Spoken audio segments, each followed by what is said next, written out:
Hey guys, time for my court-mandated vlog session. As usual, I have to give you guys a vlog, and I thought that it would be interesting to tell you guys more stuff about the industry that maybe you're unaware of, because a lot of you seem to enjoy my last video in which I told you guys about the situation in which writers change over, meaning you gotta think of it like a season to a TV show, which means sometimes a lot of plot threads get left behind. If you missed that one, I'll put the link to that down below and you can see what I was talking about, how your favorite superheroes won't stay the same. That's just what, if fact of the matter, what's going to happen. But this time I wanted to talk about another issue, and the issue is miscommunication, misinformation, people thinking they know a lot more about superheroes, myself included, than they really do, or trying to assume things are in canon. Now, before we go forward, I do have to let you guys know that I have written a book. It was me and two of the other guys on the Comicstorian team. We talk about comic book movies, how they went from being the 1970s Superman movie to the crappiest movies ever to the best movies ever. If you're interested in that book, the link is down below. I'm not gonna say much more about it because I've said plenty about it.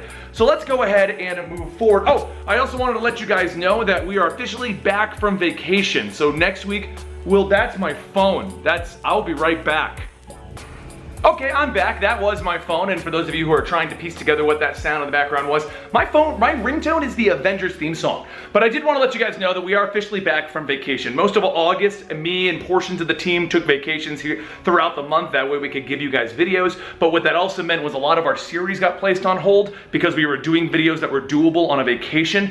And at the same time, a lot of shorter videos came out for the exact same reason. Shorter videos are easier for us to make when there's not a whole team here to work on them. As I've said before, it takes over 20 hours to put together a lot of these videos, which is why there's so many editors on the projects. And anyway, we're back. As of the end of next week, you'll start seeing things kick off with a new chapter in the Injustice series, and then we'll move forward with other longer videos again. So I hope you guys are excited about that. But like I said, I did want to tell you guys another misconception that happens in the comic book industry. Now, a great example of this situation, what I'm talking about, is the Killing Joke.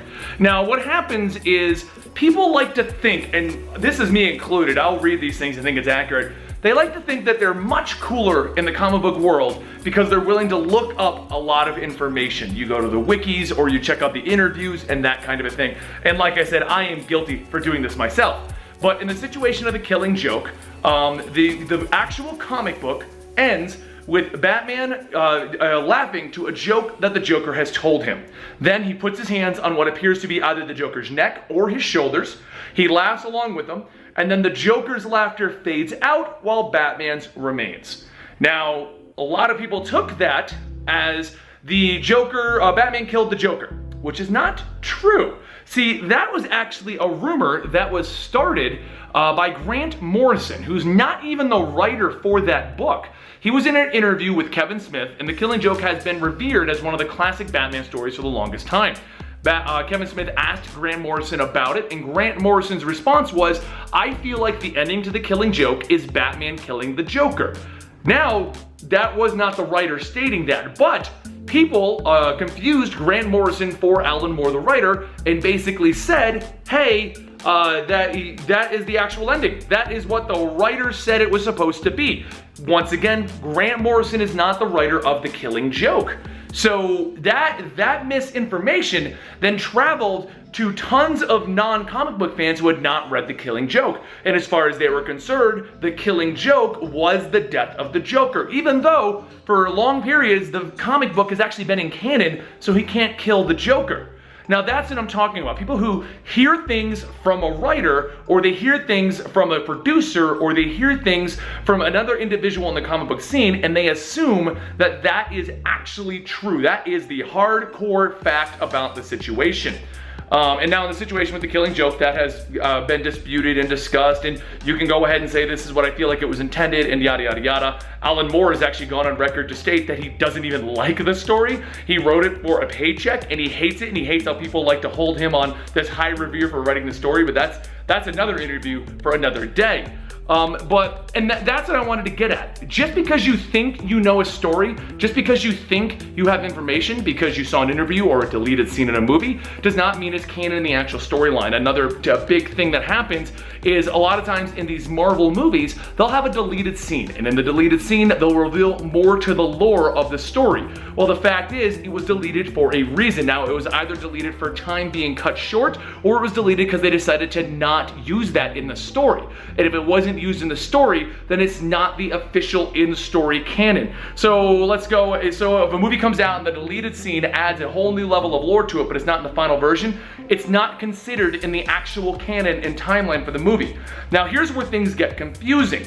If Alan Moore later came out and said, yes, at the ending of The Killing Joke, Batman killed the Joker, or if in a later movie they referenced the exact same thing that the deleted scene referenced, they just didn't put it in because they cut it out for time, that's where things get all kinds of confusing and interesting, because now that stuff is technically canon, even though it wasn't.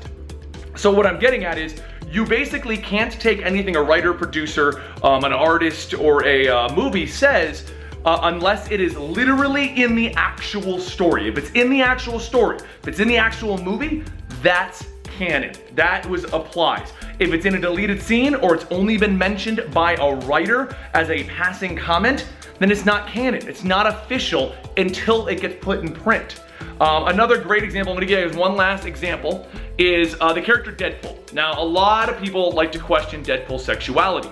The reason for that is simple. Deadpool will hit on Spider-Man, he'll imply that he slept with men, he'll imply that he slept with women, he's got a wife who's actually Dracula's ex-wife, he slept with zombies, monsters, I think at one point he's implied that he slept with a unicorn, and this has actually raised quite a few questions to the sexuality of Deadpool. Now, Deadpool fans know that Deadpool will pretty much sleep with anything, and I don't even know the appropriate term for that. I believe it's like omnisexual or something like that. I don't deal with too many people who are willing to sleep with unicorns, so that doesn't pop up too often in my day-to-day, but we all know that that's what Deadpool's willing to do. He's willing to sleep with anything. Now, one of the writers, I believe it was Jerry Dugan, it might have been one of the other writers of the time of the Marvel Now run, stated that that was what he felt Deadpool was. Omnisexual, or whatever the proper term for that is what he felt he was. But Marvel's never printed that. Deadpool's never said it. There's never been a scene in a comic book that specifically stated it. Everyone's just played it off as Deadpool sleeps with everything and it's funny. So we're gonna go with that. And since we've never actually seen like an X-rated Deadpool movie in which he actually sleeps with all of these things, you're left to assume that Deadpool's just being Deadpool, and it could be jokes or it could be serious. That's one of the other things that I've actually gotten quite a few questions about, Deadpool's sexuality, which has popped up in an interview, and people are like, well, that's what the writer said, but it didn't get printed, guys. That means that Marvel does not want to canonically state Deadpool's sexuality. They want to leave it ambiguous. They want to leave it so that you're guessing what is Deadpool. What is Deadpool willing to sleep with? And it makes for a funny joke, that's what I think, but those are just 3 great examples. The Killing Joke didn't actually end with Batman killing Joker, it was a misinformation.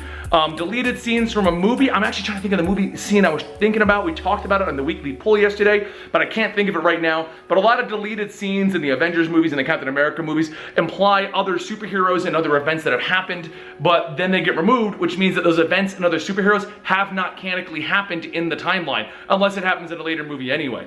But deleted scenes don't count towards the actual timeline, unless, like I said, stated by Marvel. And same thing with the Deadpool thing.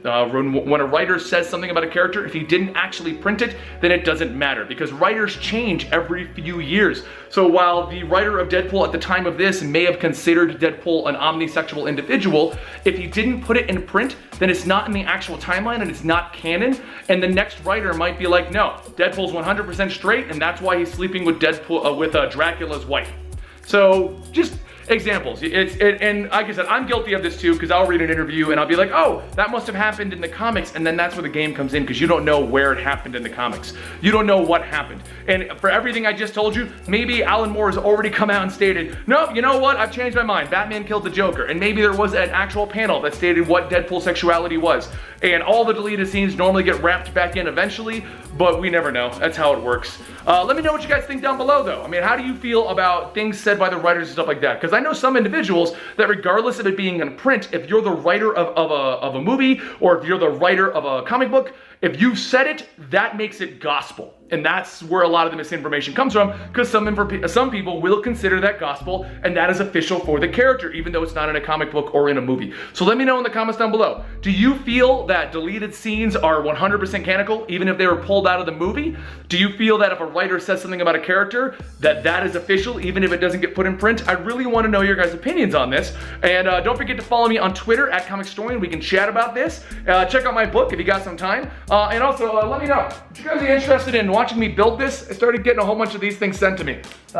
Just curious. I liked Legos when I was a kid, haven't messed with them since then. Anyway, I'm also on Instagram at Comicstorian. I'll see you guys next time right here.